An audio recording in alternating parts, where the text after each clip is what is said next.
So what I want to talk to you about today is why sometimes you might feel like all of the self-love, self-worth methods that you've been using are working. You feel like it is good, and then other times it falls to pieces and suddenly you feel like, I don't know who I am, I don't know my worth. And this is actually inspired by a question that I got over on Instagram, because I do regular Q&As over there, and I actually got this question like in two ways by two different people, just worded differently. So this is the question. When it comes to him, I feel less worthy, but in general, I adore myself. I don't know what is wrong with me.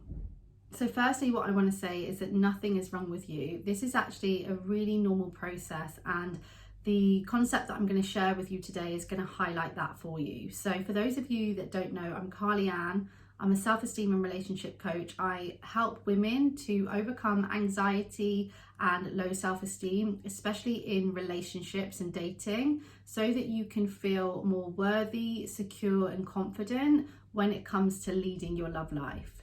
So what I want to say as well, and anyone who knows me will know I have to say this, but congratulations and well done. We have to celebrate ourselves when we are having these moments where we are aware and conscious that we're in this cycle. We're experiencing something that isn't helping us. So you're here, you're asking these questions, and that is incredible. So I'm putting that out there just in case you're not giving yourself that kind of recognition right now.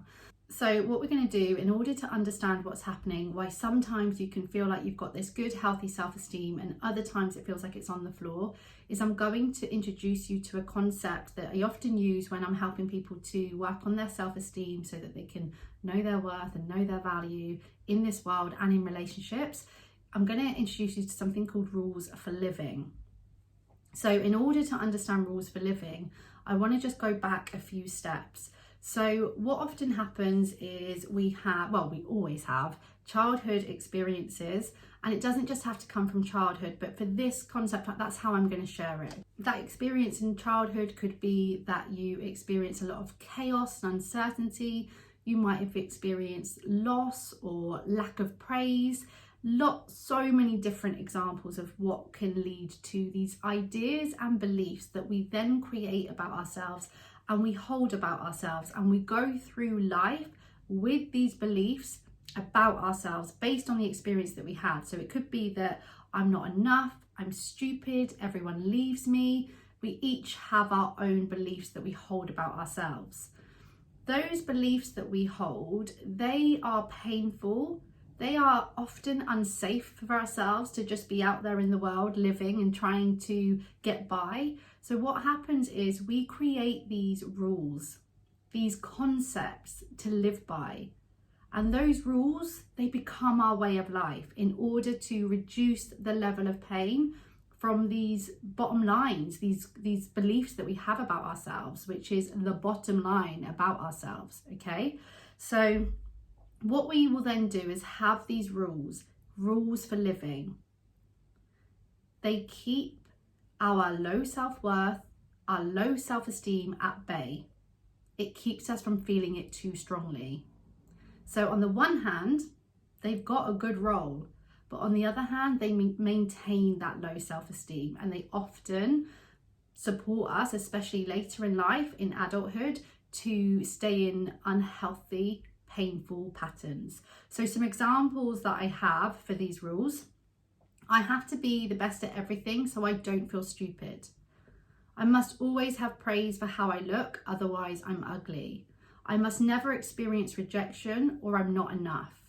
Okay, and these rules that we have, they impact our behavior. In order to get those rules met at all time and always be following them, we will behave in certain ways. We will overcompensate.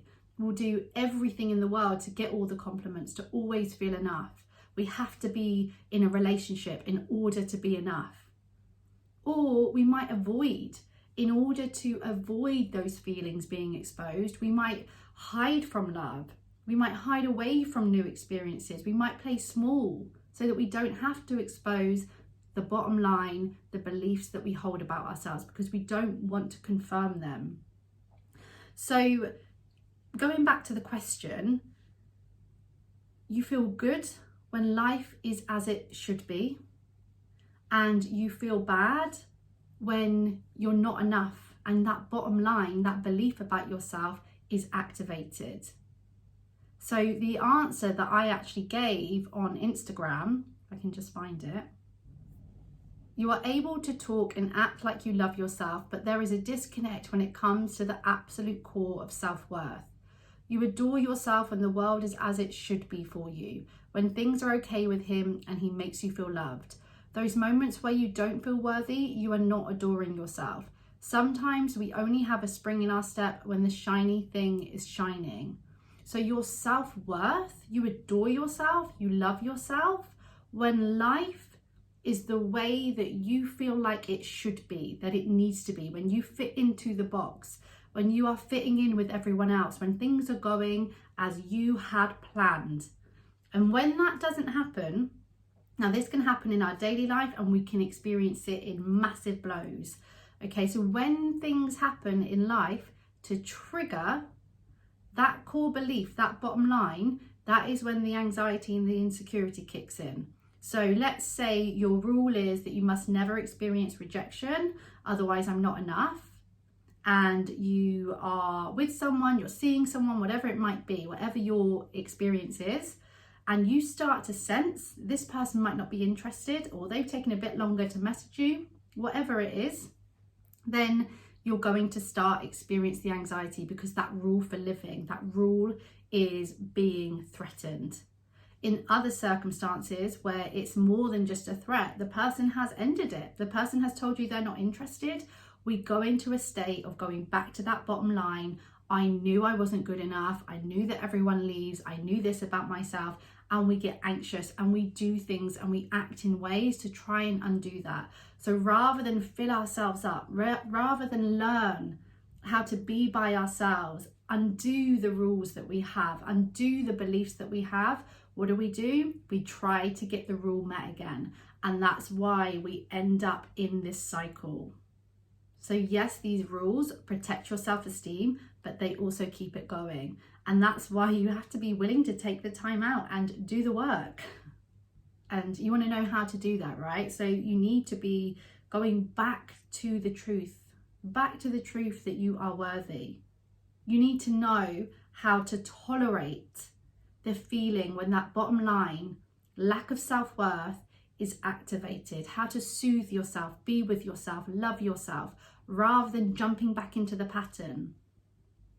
And you need to pick relationships based on your needs, not based on the bottom line, not based on your negative beliefs about yourself. If you do want to dive into how to do that and how to get started, I have a free masterclass on how to choose a relationship that meets your needs. And the best thing about it, actually, it really helps you to know how to meet your needs first, so that you can then choose the relationships, choose people to be around you that don't enhance insecurities, that don't enhance the bottom line, that don't constantly put it at risk. You get to choose first what your needs are, who you are, and how to start meeting that. So you can watch that today. You're very welcome to. I hope you found this useful. I know it can be like big ideas. How do I do this? Where do I get started? You are here. You have started. Okay, so well done. Don't forget, in case you need reminding, you are enough, you are lovable, you are so worthy, and you are irreplaceable.